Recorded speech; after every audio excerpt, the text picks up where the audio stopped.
And so I've got my pond scum and I've got my paper tickets and I go running down past the jetway and there's nobody standing there. And I run all the way down to the end of the jetway and there's another jetway. And I run all the way down to the end of that jetway and here's the boarding agent. And I take my ticket, sorry, and I run past them and here's another jetway. I mean, I'm almost back to Pocatello. And I just keep running and I get up to the front of the plane and the door's closed. The flight attendant has closed the door already, and I don't know what to do, and I'm standing there, I knock on the fuselage like this, and I'm looking through this little porthole, and she's on the other side, and she's saying something. I can't hear her, but I can see her lips moving. She's doing this. She's saying, what do I want? What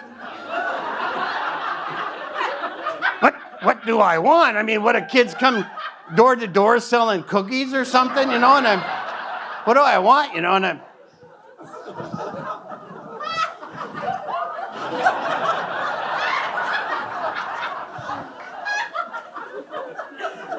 And I'm just sweating here. I just can't wait to get on the plane. And so she opens up the door, and what she said astounded me. I opened the door, and she looks at me, and she goes, now you have to do the safety instructions again. And before I realize what I'm doing, I look at her, and I say, bummer. And then I think to myself, was that out loud? Did I say that? And I did. And she goes, take the first available seat. And I thought, no way I'm going to take the first available seat. I am potentially a million-mile flight. It's like, I'm going to take my assigned seat, which I hope is in first class. And I walk on the plane and I look, first class is full. That's a bummer. And I look down, and it's not a very big plane, but I realize, only seat is open. There's a middle seat open.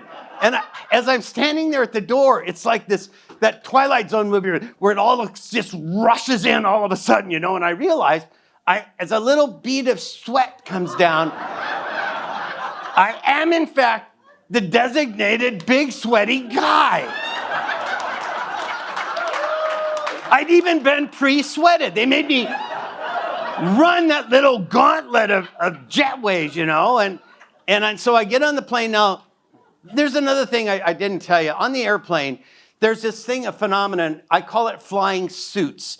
These are men and women that they're just fabric that flies. There's no humanity in them. They don't want to talk to you. They're angry about everything. I just call them suits. It's like, we need suits in Boise, and a bunch of them fly there. And so I go in and I look. Now, I'm seated between two very angry people. Now, did they want me here? No. So I'm trying to be a good seatmate, and I'm trying not to be, too out of place. And I'm like this, and this, I look over, lucky thing I made this flight, huh?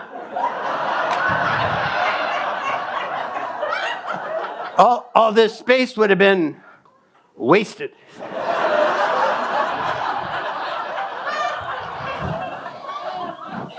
Seats get smaller every year, don't they?